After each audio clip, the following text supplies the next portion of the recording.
The Ontario legislature for about half a century has only featured members of the Liberal, Progressive Conservative and New Democratic parties. But it wasn't always this way. In fact, half a century ago, Ontarians in downtown Toronto elected communists to the legislature.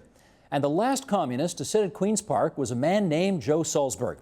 There's a new book out on Salsberg's life, and we're pleased to welcome author Gerald Tulchinsky to tell us more about Ontario's last ever communist MPP.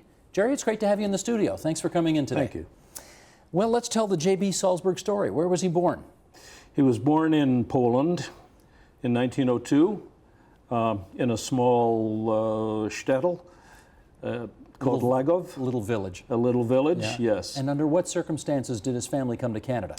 Well, they came because of essentially economic problems in the family. His father had engaged in a couple of business ventures which didn't pan out, so he came to Toronto in 1910 and then brought his family over in 1913. So Joe was a little kid when he got here. That's right. Mm-hmm. But he quit school. It's funny, he's for those who knew him as an extremely articulate, intelligent, educated guy. Yes. And yet he quit school before the age of 14. That's right. Why did he do that?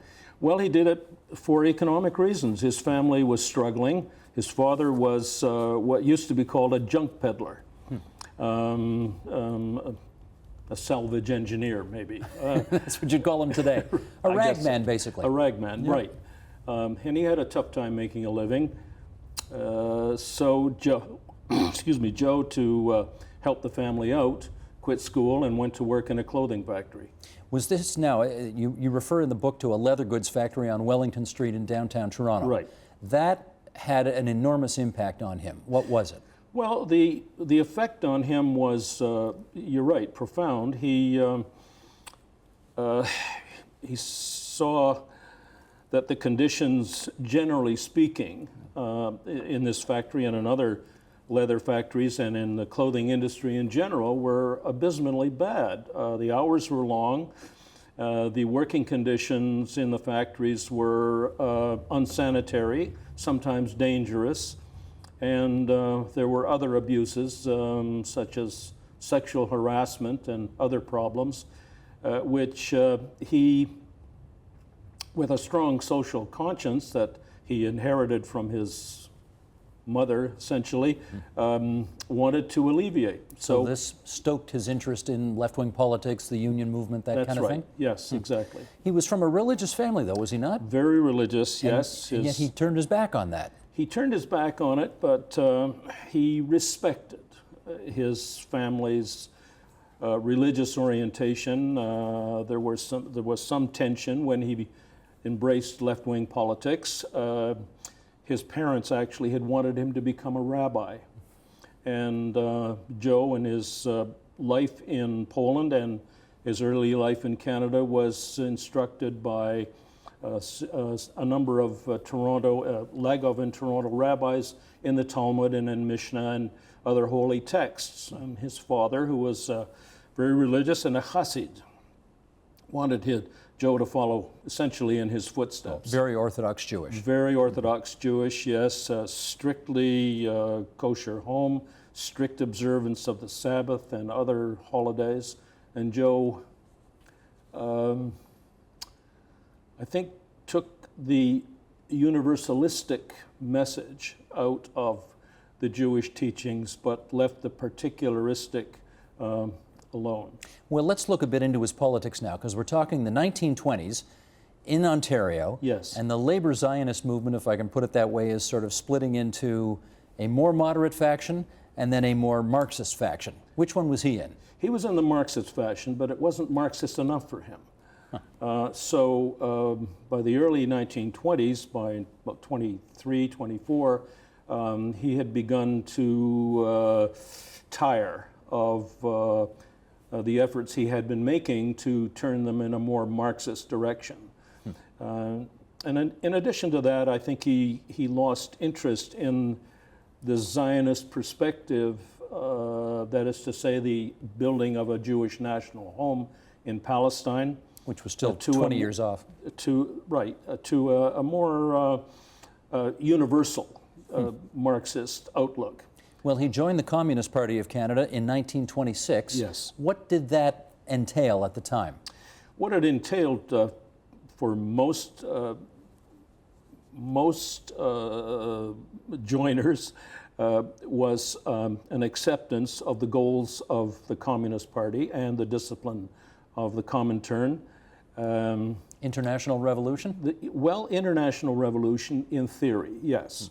As far as Salsberg was concerned, the principal task of the Canadian Communist Party was the alleviation of the conditions, the unacceptable, the abominable conditions in Canadian industry, not just in the clothing industry, but across a whole spectrum of industrial enterprises that were developing at that time. For example, the auto industry.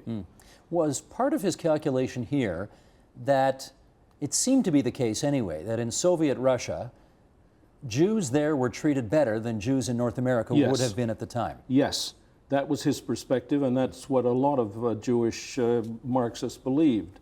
So in addition to everything else, there was the hope, the belief that Jews under communism, wherever, whether in the Soviet Union or in other countries, would enjoy a better opportunity for equality of opportunity, better social conditions, better general acceptance in the societies in which they lived.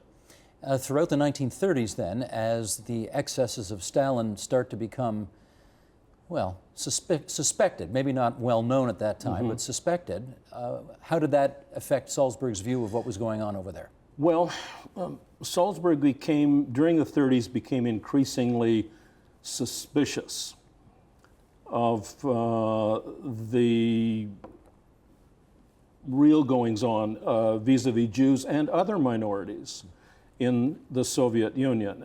He realized slowly over the 30s that the great promise of communism for equality, social and economic, and just general broad acceptance was not being fulfilled. And Jews were subject to various forms of harassment by the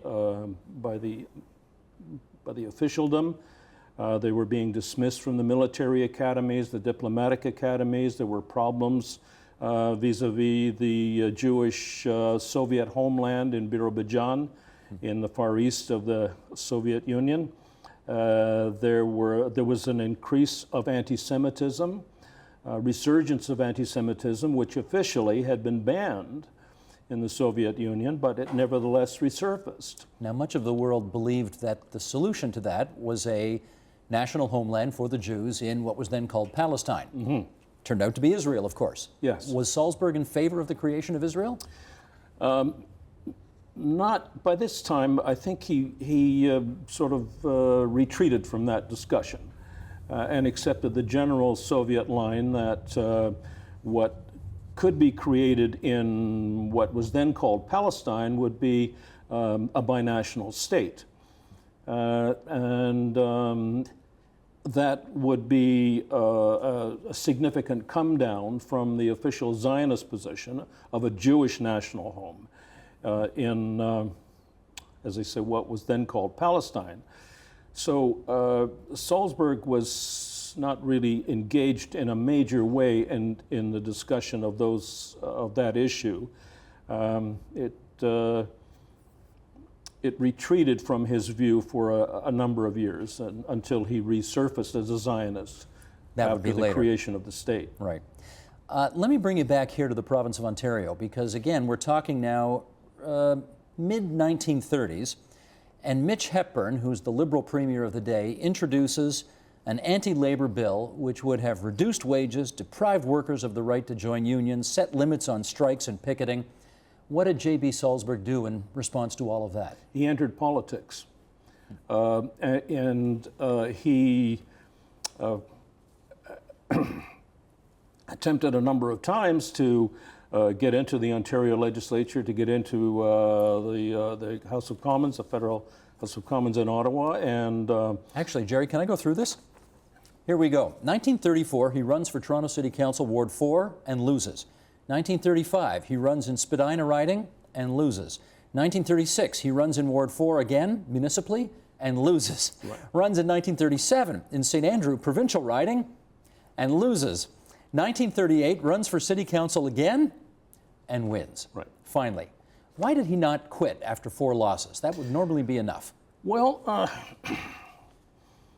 he was committed to getting into politics.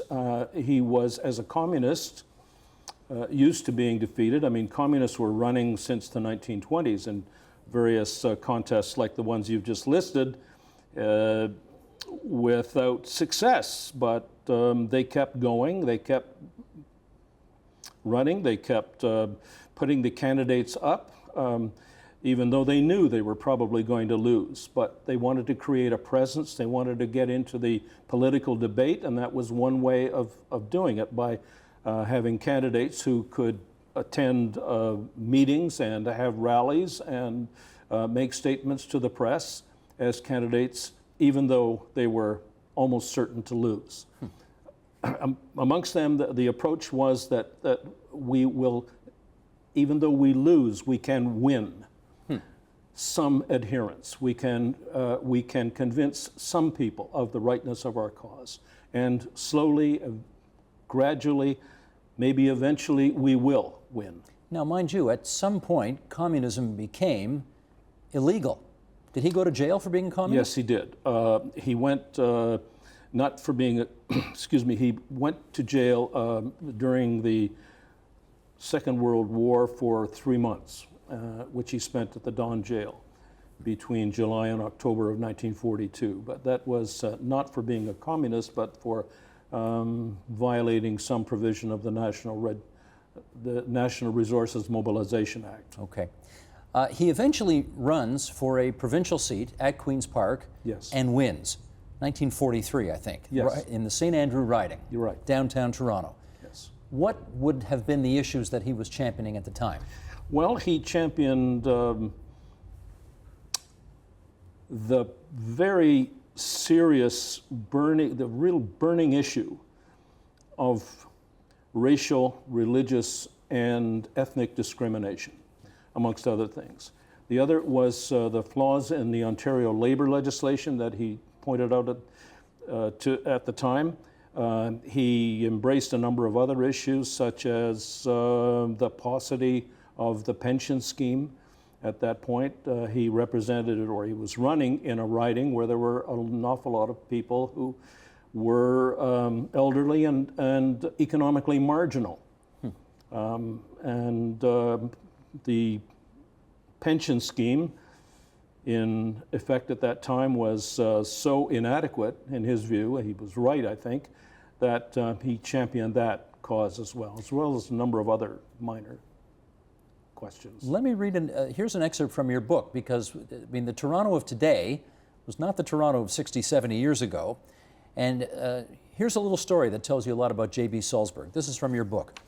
Because he was a Negro, Harry Gary's son was refused admission to the Icelandia skating rink in November 1945, and believing that the Jews will fight, Gary went to Salsberg's office, then at the corner of College and Spadina, and told him the whole story. The next day, Salsberg accompanied Gary to a meeting of City Council to make his case, and he led a demonstration outside the rink a few months later. In January 1947, Toronto banned discrimination at public recreation and amusement places. That's right. And thereafter, Salsberg was a hero to many in, as it was then called, the Negro community. He wrote a letter to George Drew as well, who was the premier of the day, and Yes, said, you got to change these anti-discrimination laws. That's right. What was the effect of that? Well, because he was in a minority, George Drew paid attention to Salsberg and MacLeod on this and other questions. MacLeod is Alex MacLeod, the other communist member. The other communist who represented Bellwoods, Okay. which was the adjoining riding to St. Andrew at the time. They introduced legislation which banned, which was the first piece of legislation of its type in Canada, banning discrimination, banning discrimination in various forms in Salsberg's view, not entirely adequately, but nevertheless it was the beginning of the creation of the more tolerant Ontario that we enjoy today. Mm-hmm. I'm going to mention a couple of names here that for some of us old-timers it will ring some bells. J.B. won again in 1945. In that election, he defeated Eddie Goodman, Yes. who was a returning war hero for the Progressive Conservatives, and of course was a big friend of future Premier Leslie Frost, future Premier Bill Davis. Then again in 1948, he defeated Nathan Phillips, Right. who of course would become mayor of Toronto, and the square in front of City Hall is still named after him. My question is, though, as he was a member of the Ontario legislature, did he give the kind of speeches which we're all obviously familiar with, where you'd get up and start extolling the virtues of communism in Soviet Russia and this type of thing? No, I've been through the Ontario Hansard pretty thoroughly, and Salsberg did not do that. Politically, it would have been unwise, for one thing, but the other thing I think that motivated him in eschewing this kind of rhetoric was that he was a nuts and bolts kind of progressive. He was not unnecessarily rhetorical. Sometimes he got a little flighty in the legislature, but basically he addressed himself to specific issues. The price of gas levied by the Consumers Gas Company. For example, the pensions of civil servants, the working conditions of bus drivers. Front porch issues. That's right. Mm-hmm. Mind you, I also read in your book that when Stalin died, he described it as, quote, a severe loss to all who strive for a peaceful world. The figure of Stalin will emerge and remain in history as one of the greatest among the great of all times. That Jerry, was his one mistake. What was he thinking? What was he thinking? He was good question. He was knuckling under to party discipline. They wanted him to say something nice about Stalin. I followed that story fairly thoroughly, I think, and it appeared that that he was subjected to very strong pressure from the party, all the way from Moscow, in fact, to make a statement like that. Having said that, let me read another comment here, because J.B., and as you pointed out, his fellow communist Alex MacLeod, Premier Leslie Frost said of these two, those two honorable gentlemen on opposite, meaning in the opposition, have more brains than my entire backbench put together. Frost said that about his own caucus. Yes. Bill Davis later hired Alex MacLeod to write speeches for him when Mr. Davis was education minister. Were these guys, these two communists in the legislature, really that different from everybody else who was in that house? I think they were in a couple of respects. First of all, they were relentless. They were up on their feet almost every day. They addressed every significant and some relatively insignificant issues from the perspective of what would make this legislation better. Certainly this was true of Salsberg. MacLeod tended to be a little bit feistier and somewhat more combative, but no less constructive, I think, than Salsberg. I just followed what Salsberg was saying, and it was always pitched in the most conciliatory manner, unless he was attacked, unless he was personally insulted, and then he could get a little rough, which was understandable, but it was always in the spirit of concession and conciliation. Gentlemen, let's consider how we can improve this legislation. So while he criticized and occasionally you might say he attacked the administration, he was always he was not doing it in without relationship to how this could be changed and improved. And I think that's why Leslie Frost appreciated him, his contributions in the legislature so much. Joe had something to say. He had something to offer. And there were a few occasions when he got under Frost's skin, but most of the time Frost reacted quite, and other members of his cabinet reacted very thoughtfully and in a spirit of concession. Well, there was that moment after Salsberg lost in '55, yes, where Frost is seen with his arm around him, yes, consoling him, yes, which you wouldn't do if you hated somebody, right? I mean, you only do that if you respect somebody. Mm-hmm. So there obviously was mutual respect there. There was, and long after they both retired from the legislature, I have a little half a paragraph in there where describing how Salsberg wrote to Frost, who was then living back in Lindsay, inviting him to Toronto and suggesting that they get together for a nosh. Did it ever happen? I don't think so. No. I don't have any record of that. But anyway, Salsberg wrote in a very warm and appreciative way to Frost, saying, you know, you were my premier. You still are my premier. And this was in the late 60s. So let's get together, have a nosh, and there's something I want to discuss with you. I don't know what it was.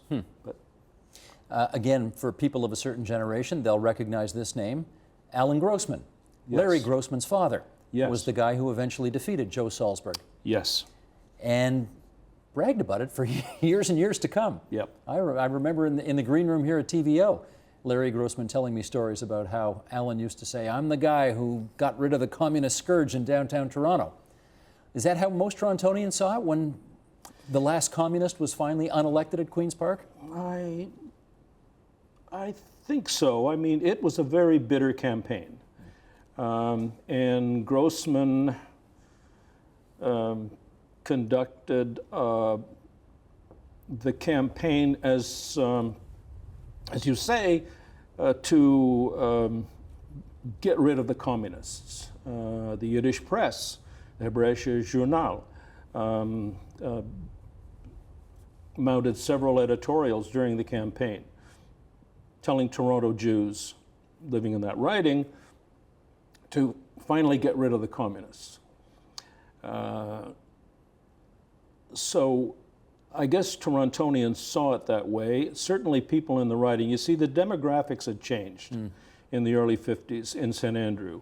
It was no longer largely or you might say overwhelmingly a Jewish riding any longer. Many of the Jewish residents in the early 50s began moving to North Bathurst Street, and the incoming population included significant numbers of people who had recently immigrated to Canada from parts of Eastern Europe. They had fresh memories of Stalinism in the countries from which they came, and the anti-communist message resonated with them very strongly. So. But eventually J.B. broke with Soviet communism as well, right? He did, yes. He left the party in 1956, finally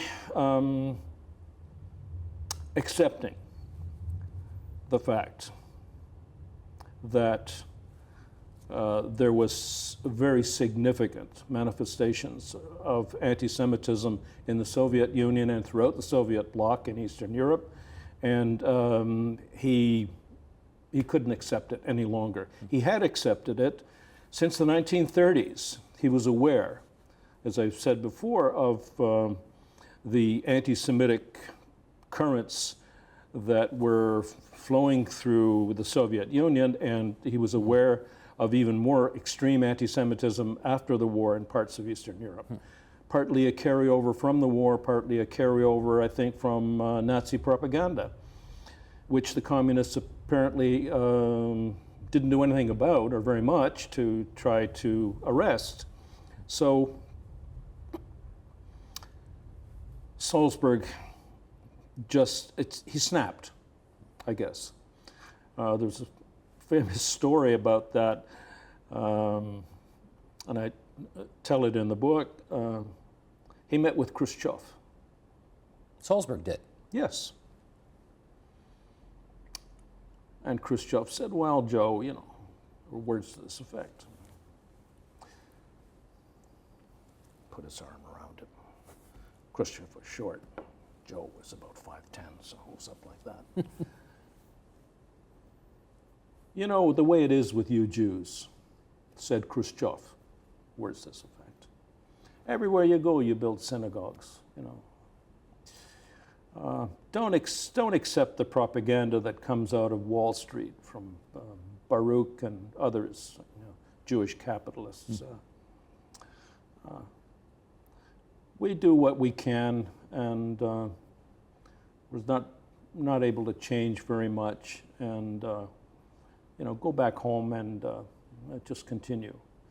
And Joe found that extremely offensive. It was not only condescending, it's in itself an expression of pretty virulent anti-Semitism coming from the top level of governance in the Soviet Union. He couldn't abide that. Where did that meeting happen? In Moscow. In Moscow, okay. Yes. Let's talk about two last things here. We haven't talked at all about his personal life. He was married to a woman named Dora. Dora Walensky. Whom he loved very deeply. Yes. Who predeceased him. Yes. They had no children. No.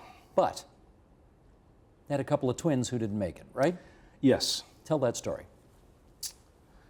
Well, he and Dora were married in Chicago in 1927. They returned to Toronto. And there's an interesting story there. They had, Dora had a number of pregnancies which were still births. And she finally brought a pregnancy to full term, were twins, 2 boys, redheads like Joe, or auburn-colored hair. And they died shortly after birth. Joe held them in his arms, and the story is that, it just completely destroyed him, and Dora too, of course. They died. I don't know of what medical circumstance, and that ended their efforts to have children. But Joe and Dora apparently doted on their nieces and nephews, of whom I gather there were quite a few. They would have annual Hanukkah Latka parties, and they would attend other family gatherings such as the Passover Seder, usually at his mother's house. And so they attached themselves in very warm ways to all of these other children who were coming along through the family. And I know I've met at least one of them who just simply adored Uncle Joe, and was attached to, not just to his personality, but to his ideals. He bequeathed his ideals to these, you might say, surrogate children, very effectively. He dies in February 1998. Yes. Well into his 90s. Yes. On the 10th anniversary of his death in 2008, hundreds of people pack a big hall in Toronto to remember him. So why is he still remembered all these years later as being such an important person? Well, Joe Salsberg struck a chord with the Jewish working class. The Jewish working class, who were heavily concentrated in the clothing industry in the 20s, 30s, 40s, and even into the 50s. He walked the streets. He patrolled Spadina Avenue and College Street. It seemed almost day and night. You know, Joe was there. He wanted to meet people. He wanted to talk to them. He wanted to try to help them. He wanted to relate to them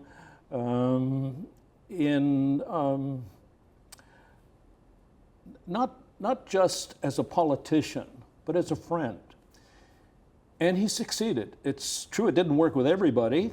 When he walked down Spadina, it could possibly happen that people would hurl anti-communist epithets at him.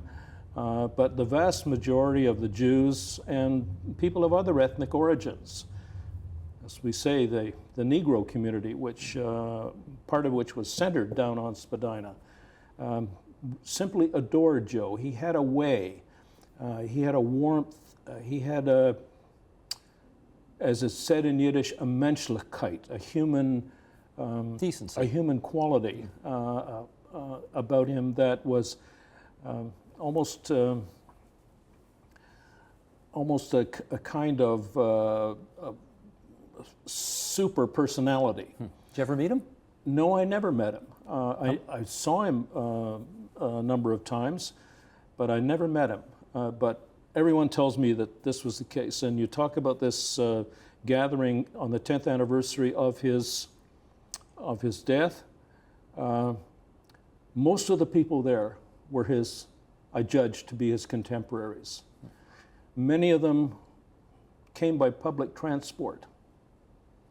This was the remnant of the old Jewish working class from down in St. Andrew. Joe was able to do things for them, not just in a material sense and get them various connections and contacts, but he was able to lift their spirits, give them hope. And that's a talent. The name of the book is Joe Salsberg, A Life of Commitment. Gerald Tulchinsky is the author. Great to spend so much time with you here at TVO tonight, Jerry. Thanks. Thanks, Steve. The Agenda with Steve Bacon is brought to you by the Chartered Professional Accountants of Ontario, helping businesses stay on the right side of change with strategic thinking, insightful decisions, and business leadership. Are you on the right side of change? Ask an Ontario CPA.